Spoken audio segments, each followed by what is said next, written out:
बिस्मिल्लाहिर्रहमानिर्रहीम। अस्सलाम वालेकुम नाज़रीन, आप यूट्यूब चैनल देख रहे हैं। मैं इमरान ख़ान हूँ। ये वीडियो आप आज सुन रहे हैं और आज के दिन में वज़ीर आज़म पाकिस्तान शहबाज शरीफ साहब जो हैं उनकी मुलाकात होगी काजी फ़ाइज़ ईसा साहब से। ये बहुत अहम मौके पर बड़ी अहम मुलाकात है।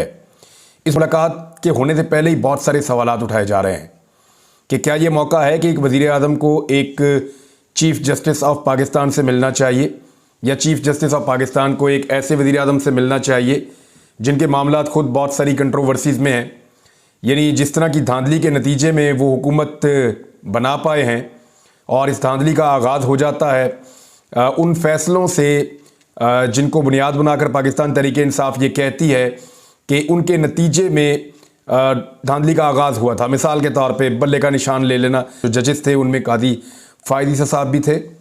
उसके अलावा एक और जो आरओज़ का मामला था कि वो अदलिया से लिए जाएं या ब्यूरोक्रेसी से, वहाँ पे काजी फ़ाइज़ ईसा साहब ने पाकिस्तान तहरीक इंसाफ के मौक़िफ़ से अलग फ़ैसला दिया, जिसका नुकसान पाकिस्तान तहरीक इंसाफ को हुआ और पाकिस्तान में जैसा इलेक्शन हुआ वो सब जानते हैं। और एक चीज़ और कि लेवल प्लेइंग फील्ड पर भी काजी फ़ाइज़ ईसा साहब ने पाकिस्तान तहरीक इंसाफ को घास नहीं डाला, अदलिया में इंसाफ उनको नहीं मिला उनके बकौल। अब इस सूरत हाल में जो बेनिफिशरी है वो शहबाज शरीफ हैं और शहबाज शरीफ वज़ीर आज़म पाकिस्तान बन गए फॉर्म 47 की पर्ची पे, लेकिन उन्होंने हल्फ उठा लिया पाकिस्तान के आइन के मुताबिक वज़ीर आज़म पाकिस्तान का। गो के अवाम ने उनको वोट नहीं दिया और उनका ये मैंडेट नहीं है, लेकिन वो वज़ीर आज़म पाकिस्तान बन गए और उनसे अब शहबाज शरीफ साहब से मुलाकात करेंगे चीफ़ जस्टिस ऑफ पाकिस्तान। जो सहाफ़ी रिपोर्ट करते हैं मुबैना तौर पर, मेरी भी एक दो सहाफ़ियों से बात हुई जो रिपोर्ट करते हैं पॉलिटिकल साइड को, उनका ये दावा है कि ये जो मुलाकात है ये काजी फ़ाइज़ ईसा साहब की ख्वाहिश के ऊपर हो रही है। अब इसका एलामिया क्या होगा मुलाकात का, ये तो चीज़ें बाद में आएंगी। वज़ीर आज़म ऑफिस इसमें क्या कहता है ये भी बाद में आएगा, लेकिन अभी ये कहा जा रहा है कि मुलाकात होगी, टैक्स के मामला और ये वो इन चीज़ों के ऊपर बात करेंगे। लेकिन एक्चुअली ये मुलाकात बड़े नाजुक मौके पर हो रही है और टाइमिंग की बात करने का यहाँ पर पाकिस्तान में बहुत सारे सहाफ़ियों को बहुत ज़्यादा शौक़ है, तो इस मुलाकात की टाइमिंग के ऊपर भी ज़रूर बात करनी चाहिए कि आज दोपहर को ये मुलाकात होने जा रही है। उसूलन ये मुलाकात तब होनी चाहिए थी जब सुप्रीम कोर्ट ऑफ पाकिस्तान 6 जजेस की जानिब से उठाए गए इंतहाई नाजुक और हसास मामले पर ख़ुद किसी नतीजे पर पहुंचती, लेकिन वज़ीर आज़म को इसके बीच में मिलना, उनसे मुलाकात करना काजी फ़ाइज़ ईसा साहब की, इस पर पाकिस्तान तहरीक इंसाफ की जानिब से एक राय भी आई है। उनके कुछ लोग कह रहे थे कि होना ये चाहिए कि 2 सीनियर जजेस मज़ीद शहबाज शरीफ के साथ जो इस मुलाकात में काजी फ़ाइज़ ईसा साहब की हो रही है, मज़ीद 2 सीनियर जजेस सुप्रीम कोर्ट के इस मुलाकात के अंदर मौजूद हों ताकि जो भी बातचीत हो वो रिकॉर्ड का हिस्सा रहे। और काजी फ़ाइज़ ईसा साहब पे क्योंकि पाकिस्तान तहरीक इंसाफ कई मरतबा पहले कह चुकी है कि वो थोड़ा सा बदले के मूड में है पाकिस्तान तहरीक इंसाफ को या इमरान खान साहब को लेकर, और तहरीक इंसाफ बार बार इस बात का गिला और शिकवा भी करती है और फिर केसेस के साथ क्या हुआ ये भी आप देखते रहे हैं। तो ऐसी सूरत में काजी फ़ाइज़ ईसा साहब अगर अकेले जाकर मिलेंगे या अकेले बुलवाकर शहबाज शरीफ को मिलेंगे तो फिर सवालात जन्म लेंगे। होना ये चाहिए कि मज़ीद जजेस भी उस मुलाकात के अंदर मौजूद हों ताकि सबकी मौजूदगी में जो बातचीत हो वो रिकॉर्ड का हिस्सा रहे। अब हुआ ये है कि फुल कोर्ट इजलास हुआ सुप्रीम कोर्ट ऑफ पाकिस्तान का उस मामले पर जो मामला उठाया 6 जजेस ने इस्लामाबाद हाई कोर्ट के। कुछ नुक्ते उसके बारे में उठाए जा रहे हैं, मैं आपको आगे जाकर बताता हूं, लेकिन इस इजलास का एलामिया जारी होना था जो अभी तक जारी नहीं हुआ। वज़ीर आज़म जब मिलने के लिए आएंगे चीफ जस्टिस ऑफ पाकिस्तान को तो उनके साथ आज़म नज़ीर तारड़ भी मौजूद होंगे। अब देखते हैं चीफ जस्टिस अपने साथ किसको बैठाते हैं। मुतालबा तो यह है कि 2 सीनियर जजेस वहाँ पे मौजूद होने चाहिए। एक चीज़ और है कि फुल कोर्ट का जो इजलास हुआ उसका एलामिया जारी होना था, उसका एलामिया जारी नहीं हुआ। अब इसकी 2 वजूहत हो सकती हैं। एक तो वज़ीर आज़म पाकिस्तान से मुलाकात, उसके बाद हो सकता है कि ये मीटिंग जो फुल कोर्ट की है वो दोबारा से उनकी मीटिंग हो, इजलास हो और उसके बाद फिर एक एलामिया जारी किया जाए। तो अब 3 ऑप्शंस ऐसी हैं जो बन रही हैं। कुछ और बार्स ने भी, यानी पाकिस्तान बार कौंसिल ने, इसके अलावा जो दीगर सुप्रीम कोर्ट बार एसोसिएशन है उनके भी स्टेटमेंट्स आ गए हैं। और एक तो बड़ी हैरत की बात यह है कि 10 दिनों का ऐलान कर दिया है कि 10 दिन के बाद जो है वो इजलास बुलाया जाएगा और हंगामी इजलास बुलाया जाएगा, लेकिन 10 दिन के बाद बुलाया जाएगा जजेस के इस मामले के हवाले से। पाकिस्तान बार कौंसिल का। तो ये भी हंगामी इजलास जो है वो 10 दिन के बाद आ रहा है, तो आप अंदाज़ा कर लेंगे कितना प्रायोरिटी इस मामले को दिया जा रहा है और कितना हसास ये मामला है। वैसे इस मामले पे तो पाकिस्तान तहरीक इंसाफ ने भी ज़्यादा संजीदगी नहीं दिखाई। हालांकि असल मामला तो पाकिस्तान तहरीक इंसाफ का है कि ये पॉलिटिकली मोटिवेटेड केसेस की बात कर रहे हैं जज साहिबान, कि जिन केसेस में इमरान खान साहब को सज़ा देने का मामला था वहाँ पर दबाव आता था। जज साहिबान ये कह रहे हैं, और वो ये कह रहे हैं कि उस दबाव की वजह से हमें मुश्किलात का सामना करना पड़ा है, और गुज़िश्ता 1 साल की वो कहानी सुना रहे हैं। वो ये कहते हैं कि हमने कादी फ़ायद ईसा साहब को भी पहले बता चुके हैं, और 2 लेटर्स भी उन्होंने साथ लगा दिए कि हम अपने चीफ जस्टिस जनाब आमिर फारूक साहब को भी बारहा इसके बारे में आगाह कर चुके हैं, और वो यकीन दहानी करवाने के बावजूद हमें तहफ़्फ़ुज़ नहीं दे पाए, और ये दबाव का सिलसिला चलता चला रहा और अभी तक चल रहा है।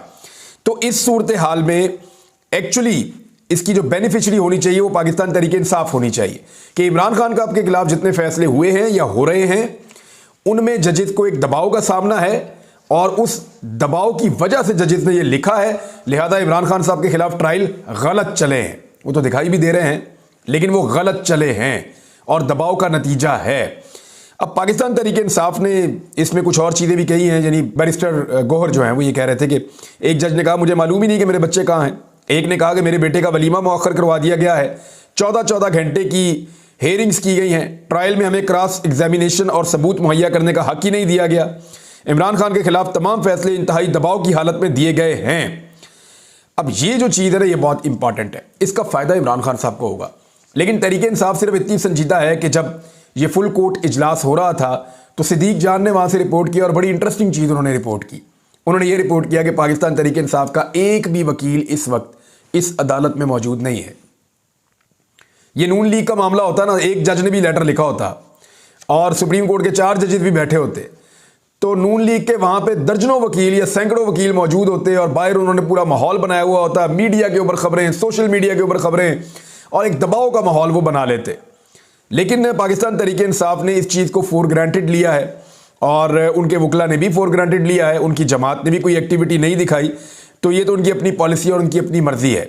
लेकिन अब इसके अंदर ऑप्शंस क्या हैं? देखिए, इसमें 3 ऑप्शंस हैं। नंबर 1 ऑप्शन तो ये है जो मुख्तलिफ वकला भी कह रहे हैं कि इसके ऊपर एक जुडिशल कमीशन बनाया जाए, या एक कमेटी बनाई जाए, कमीशन बनाया जाए, और उसके अंदर जो हाजिर सर्विस जज साहिबान हैं सुप्रीम कोर्ट ऑफ पाकिस्तान के, ऐसी शोहरत के हामिल जिनके ऊपर कोई जानिबदारी का टैग नहीं है, वो जज साहिबान इस मामले को देखें। 3 जज साहिबान कम से कम हो, वो इस मामले को देखें, इसकी इंक्वायरी करें और इसके ऊपर रिपोर्ट फाइल करें और उसके ऊपर मामला आगे बढ़े। नंबर 1।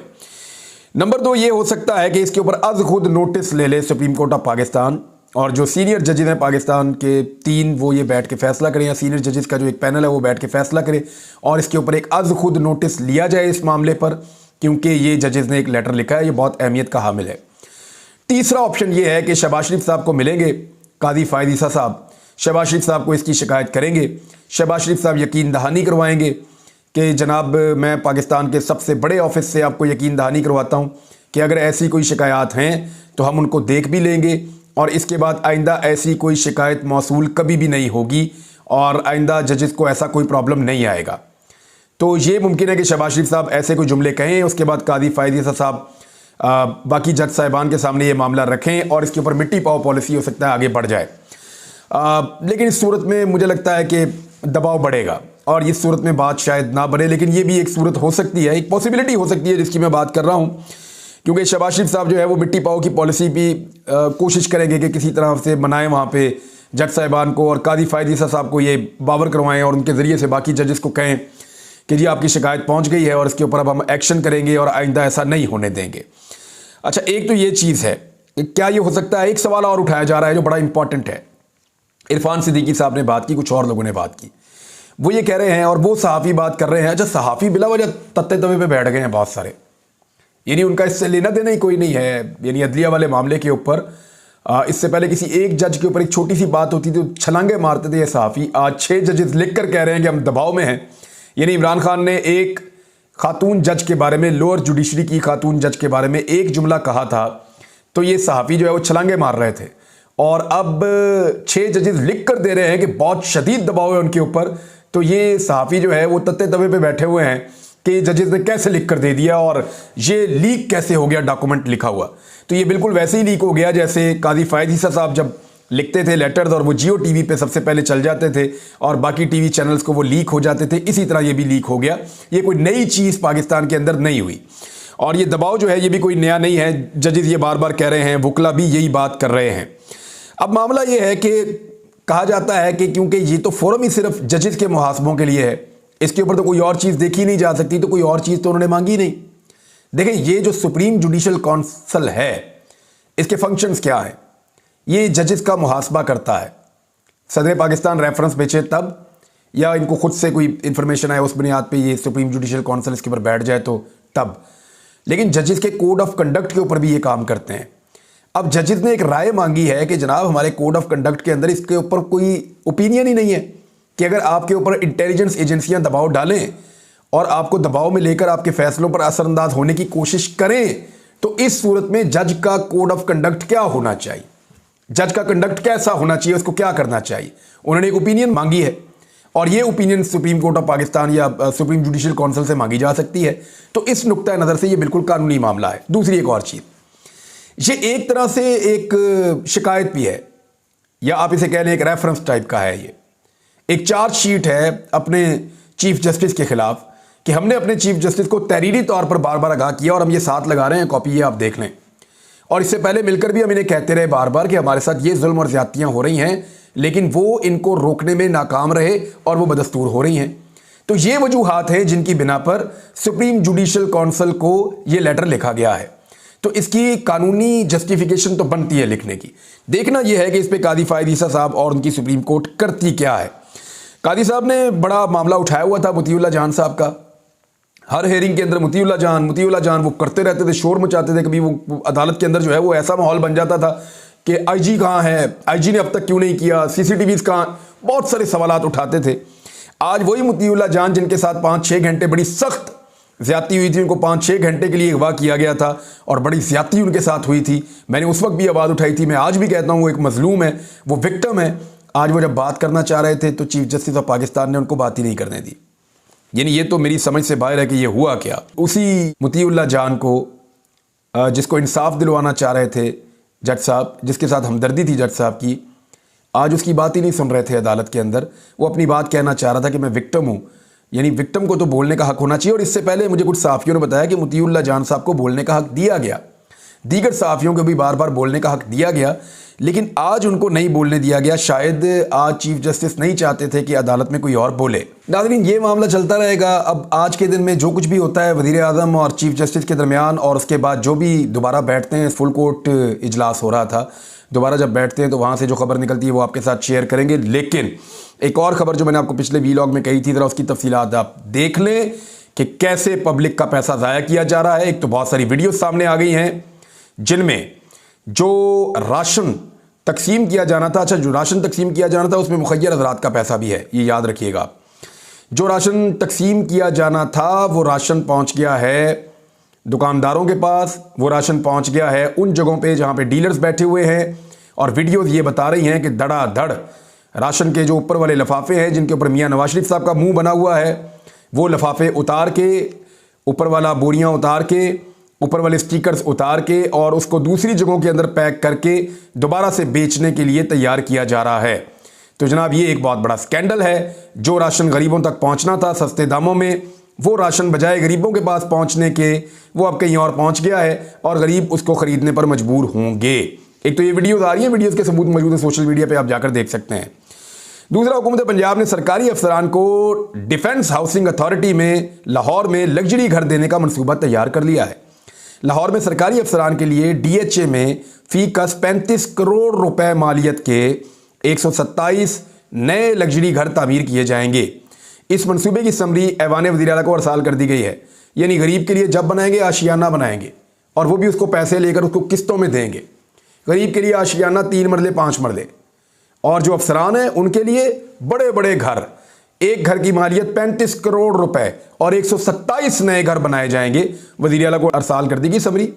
जो दस्तावेज़ात हैं उनके मुताबिक लाहौर में अफसरान बाला के लिए नए लग्जरी घरों की तामीर में DHA से मदद ली जाएगी। 1400 कनाल ज़मीन पर 127 नए लग्जरी घर तामीर किए जाएंगे। 2 कनाल के एक घर की तामीर पर मजमूई तौर पर 35 करोड़ रुपए लागत आएगी। बोर्ड ऑफ रेवेन्यू ने मंसूबे की समरी ऐवान वज़ीर आला पंजाब को अरसलाल कर दी है। ज़राए के मुताबिक वज़ीर आला पंजाब मरियम नवाज काबीना के इजलास में हतमी फैसला करेंगी। अब आप एक और चीज़ भी देखिए, मरियम नवाज साहबा तशरीफ़ लेंगी, गालिबन सरगोदा की वीडियो थी, वहाँ जाके जनाब ये पुलिस सेंटर में गई। वहाँ पे पुलिस वालों ने इनको, जो लॉ इन्फोर्समेंट के लोग हैं, उन्होंने इनको तस्वीरें पेश की जिसमें पोर्ट्रेट्स मरियम नवाज की अपनी बनाई हुई थी। क्या नरगिसियत का शिकार हैं ये लोग। यानी पुलिस को भी इस बात का अंदाज़ा हो गया कि कारकर्दगी गई भाड़ में, ये खुद पसंदी का शिकार हैं, नरगिसियत का शिकार हैं। इनको इनकी फ़ोटोएँ दिखाओ, इनकी खुशामद करो, ये ऐसे ही खुश हो जाएगी। ये सूरत हाल है। यानी पाकिस्तान का बच्चा बच्चा जान चुका है कि इनकी साइकी और मेंटेलिटी क्या है। ये अपने से ताकतवर की खुशामद करते हैं, उनके पैरों में लेट जाते हैं और अपने से नीचे हर शख्स से इस बात की तवक्को करते हैं कि वो इनकी खुशामद करे। ऐसे तो काम नहीं चलेगा और ये कौन सा तरीका है।